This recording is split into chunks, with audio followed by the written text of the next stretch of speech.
Hi everyone, I'm back. I have this wonderful idea of sharing with you all my grandma's cake recipe.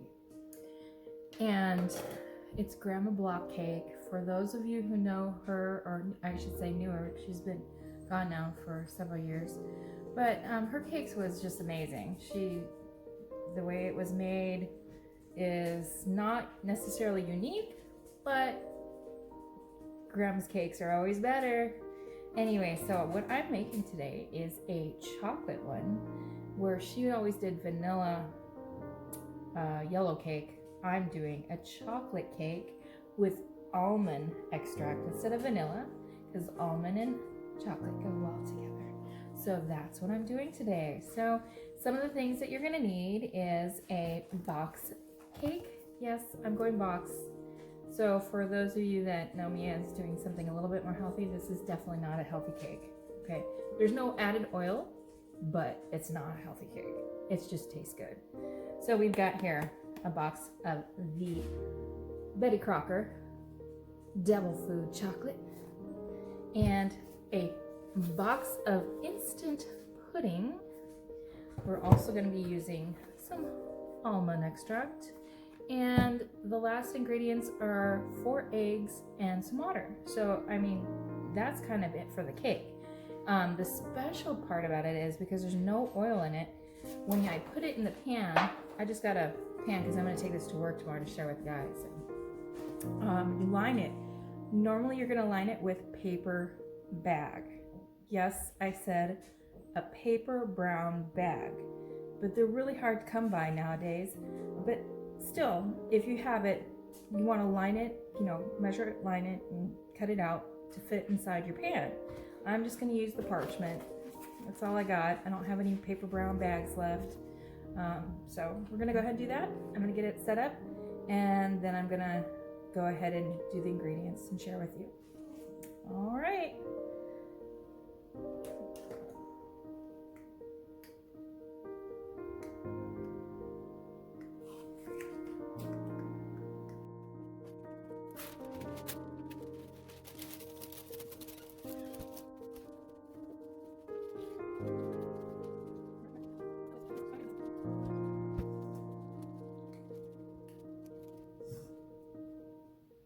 Okay, so I'm going to go ahead and get started with cake mix. I'm going to start with that. Put that in there.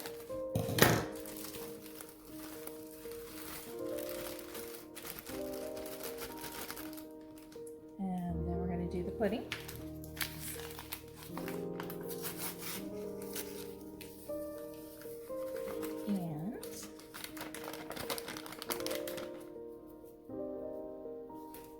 Then we have 4 eggs, and they're farm fresh from my beautiful little chickens.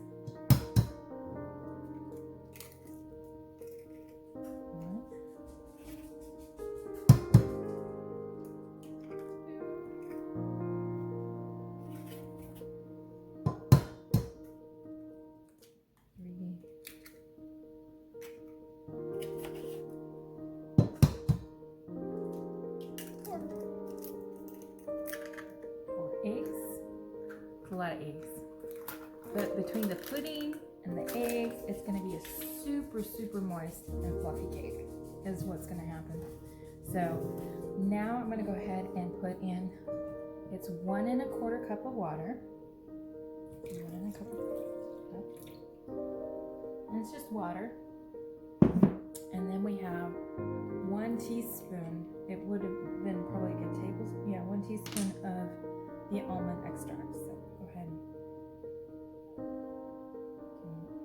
That's 1.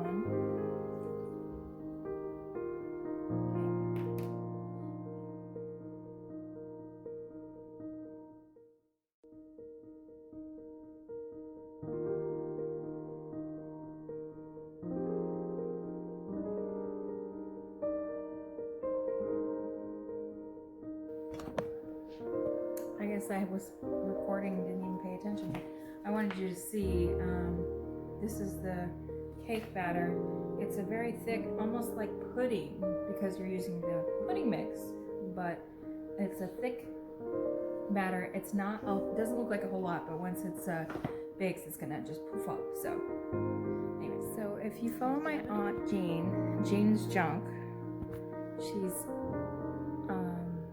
gonna be posting a tasting that we did today, and she had a really cute headband that I thought I needed to have one too because it's super cute. Anyways, it's actually a headband, and it's got the little bow. Got it from Dollar Tree. Yeah, you know, fun, dollar. Anyways, mine's blue, hers is pink, but I'm going classic black and white. So, anyways, I just had to share that with you. Jean's Junk, check her out. Okay, so I'm back. I'm getting ready to make the frosting. The cake is done and cooling. It is hot, it's nice and fluffy. It's perfect. And so first things first, I'm going to go ahead and turn this on. We're going to put it on about medium heat. The idea is we're going to bring the milk and the butter to a boil. So I'm using non-dairy butter, and you could use some non-dairy milk as well. Trying to make it dairy-free for people. Okay, so I've got my butter. Baked butter, whatever you want to call it. And we're going to go ahead, it's only half a cup of milk or substitute milk and a half cup of butter or stick of butter. Put that in there, and once it gets to melted and boiling, we're going to add a half a cup of flour. And the idea is the flour, you want it to pull away from the sides of the pan once it gets into like a ball, and we're going to take it off of the heat, and we're going to add the extract, the almond extract, and then the powdered sugar, and it'll turn it into a consistency. You just keep on adding the powdered sugar. I think it's about like 3 to 4 cups of powdered sugar, but I think I usually go to 3 cups. I don't try not to make it too sweet. And after it gets to the consistency I want it, I'm going to add it onto my cake, and we'll check it out in just a few minutes. Because it's going to take a minute for it to boil. So, anyways.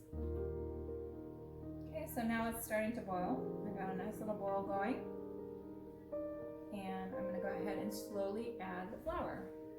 Again, we're going to stir it in so that it is all mixed together, but pulling from the side so it becomes a ball, and then I'm going to take it off the heat.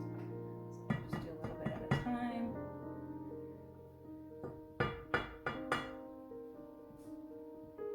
Meanwhile, I'm keeping this on. It's on about medium heat. As I'm stirring this in. It's kind of like, I guess, same concept as making gravy. So we're not going to be adding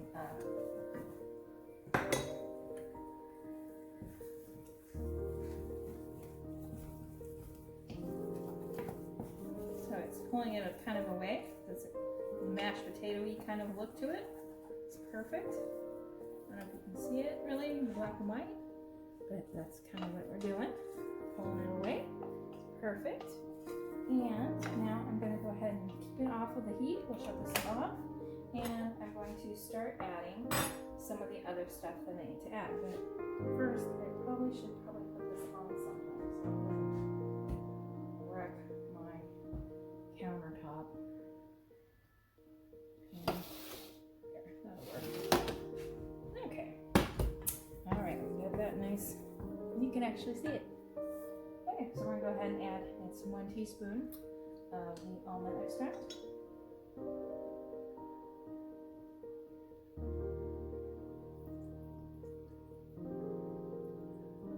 Okay. And I'm going to add the flour. Whoops, there goes my cat. I have to clean that off now.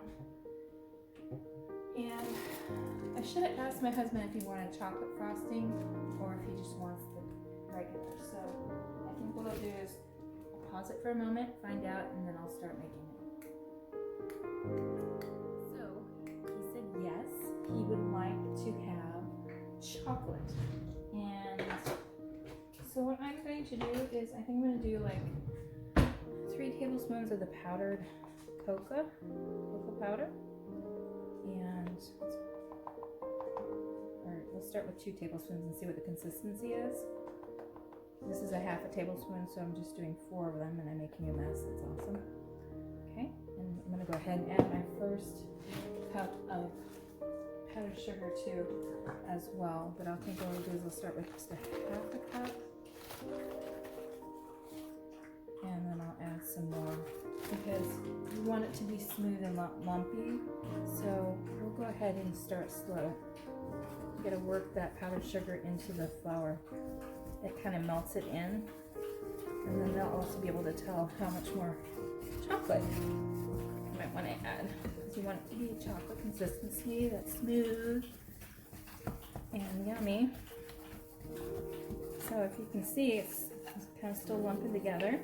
I'm going to add, make sure that all these little lumps are out of it from the powdered sugar and the flour. Okay, that looks pretty good. I'm going to add, I think, maybe 1 more tablespoon of the cocoa powder. So 3 tablespoons of cocoa powder. And that should be plenty.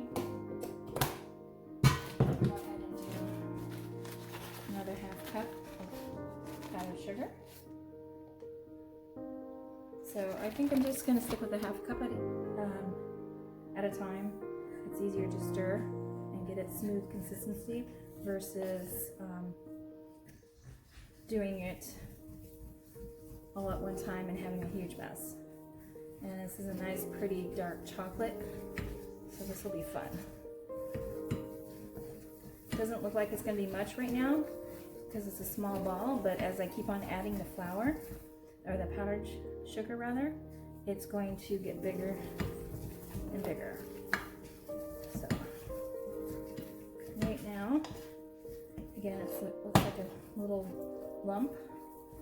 Nothing much to say about it. And so I'm going to keep on going until I get it to where I want it to be. So my consistency is very thick, and it looks like it should smooth on pretty nice. So I'm going to go ahead and I'm going to start slowly. I've got a special spreader on my, and it's going to be kind of a thin layer to begin with, but I want to coat it evenly. So anyways, I'm gonna go ahead and put this all over. This again is my grandmother's recipe.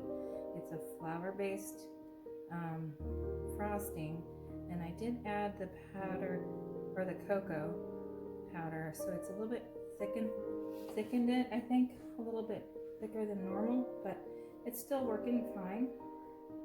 And once I get done with it, it should go on and be really nice coverage. You can do this with any cake recipe using like as long as you're using the pudding mix. So say you want to make a strawberry one or pineapple or something. As long as the pudding mix is either a vanilla or the flavor of the cake, you can do the same thing. So it's kind of cool. I got creative a few years back and changed it up and tried it with chocolate cake, and it turned out really well. So I've never tried it making a frosting from my grandmother's frosting, so this is different, but it's kind of like a